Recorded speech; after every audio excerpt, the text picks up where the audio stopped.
Hey friends, Mark Holmes here with my buddy Cowboy Joe Boo, and as always, thank you guys for watching, commenting, and subscribing to the Joe Boo Sports Report. Because without you guys, well, I wouldn't be doing this report before I head off to my day job that I'm working at nights right now. Yeah, they keep telling me don't quit your day job because there's no future for you here, so off to work I go. But before I go, I just want to catch you guys up. In case you hadn't heard, the Dallas Cowboys will be hosting the 2018 draft in Dallas. And I got to tell you, I can't wait to see what Jerry Jones is going to come up with because everything is bigger in Dallas.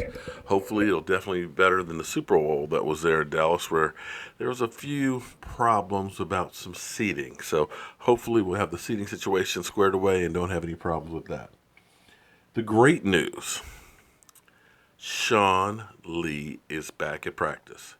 Now, I know a lot of you guys say he's just one player, but I got to tell you, when you lose the second best tackler in the NFL on your defense, when you lose the guy who is the heart and soul of your defense, when you lose the guy who calls out the defensive formations, you lose a lot. It's like losing a quarterback. It would be like New England losing Tom Brady. It would be like us losing Tony Romo. It is key to have Shawn Lee in there. Jalen Smith, he did an admirable job on one leg as basically a rookie, but he wasn't Shawn Lee. Shawn Lee is a difference maker in that defense, and I can guarantee you that if he had been in there, Todd Gurley wouldn't have run wild. And I can guarantee you a lot of those short passes that were made in the middle wouldn't have been made. He's that good and that important to that defense. I believe that our defense, which has played well in the first half of games, will be much better than they have been. Now, I know people think I'm crazy. And I'm telling you that in times our defense has played really, really well. We played well when the Giants had all their wide receivers and held them to 3 points. We played well against them with Larry Fitzgerald, with the Cardinals. We played well in the first half against Green Bay as well as the Rams. It's just a matter of being consistent throughout the whole game. But I'm here to tell you what the biggest problem and the biggest fix is for that defense. See, if you look at most of the teams that are doing well, your Jacksonville Jaguars, your New Englands, and teams like that, what they're getting that the Cowboys aren't is turnovers. For whatever reason, we suck to holy heaven in getting turnovers. We've only gotten 4 all season. And as we know, turnovers are game changers. The fumble by Switzer changed the Ram game. The deflected interception of Dak Prescott to Green Bay Packers changed the game. Fortunately, our offense hasn't been turning over the ball much. 7 turnovers. But that puts us at -3 turnover ratio.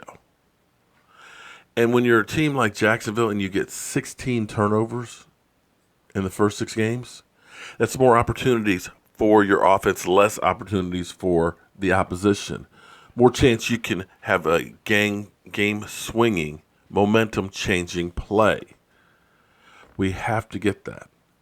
Now, our defense is a bend, don't break type of a defense, Tampa 2. The Deacon defense, by definition, is that exactly with 3-man rush, 2 linebackers, and the rest cornerbacks are basically, we're going to get a coverage sack because nobody's going to be open.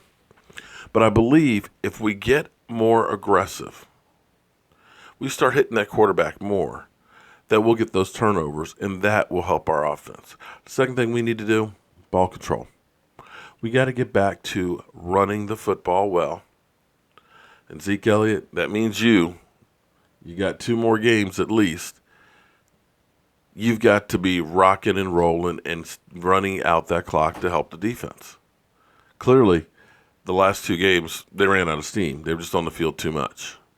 We do those things, all of a sudden, it's a totally different team. Third thing that's interesting today. The NFL owners had their league meeting, and the national anthem protests have been all over the place, and people have been, of course, condemning the NFL because they're saying they're disrespecting the flag. And I kept trying to explain to you guys, it's not about disrespecting the flag. It's about trying to make things better.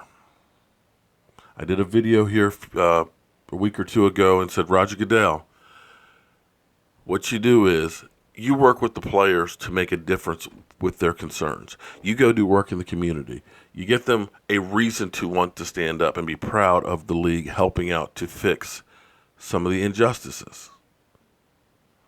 And that's what the NFL is trying to do now.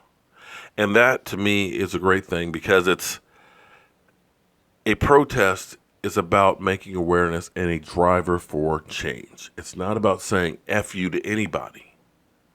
And if you honestly believe that everything is fine and just and equal throughout the country, well, I'm sorry, then you're just, going through life with rose-colored glasses, because there are and is a lot of injustice for a lot of people. There's a lot of adversity that's unnecessary. There's a lot of injustice that happens. And I know everybody keeps saying, well, there are millionaires out there and everything else, and they shouldn't have protest anything else. Well, here's the thing. An NFL player has a whole lot more power and voice than I ever will. I can tell a kid, you know what, kid? The best thing you can do is stay in school, get an education, and then that way you can get a job and be a productive person in society. It's going to go in one ear and out the other. NFL player comes and knocks on your door and says, hey, I'm Tony Romo. I think the best thing you could do is stay in school, get an education. Well, guess what? That kid's going to listen. And that's what's happened here. Because we've had protests about police and problems in society and all that. And guess what? Who cares about Joe Blow's, having a protest or a march? But NFL players have more power where people are beginning to listen. It's not about hating the country. It's about loving the country and wanting a piece of that country. That's what our founding fathers originally talked about us being a melting pot of. The land of opportunity. The American dream. That's what it's about. And I know anytime I talk about this, I'll get some people out there that'll just tell me, F you, F the NFL, you're a bunch of rich people and everything else. You got a great house and stuff like that, and you're sitting there talking about injustice. Hey, buddy, I face it all the time. I work hard for anything and everything that I've ever gotten in my life. Chopping down brick walls, construction work, working nights and things like that. Because I want to have a piece of that American dream too. Just like every single one of us. And speaking of that American dream, I got to go get ready for work. So as always, friends, I want to thank you guys for watching, commenting, and subscribing to the Jobu Sports Report. I love each and every one of you guys, even you sorry-ass trolls. And I will see you soon.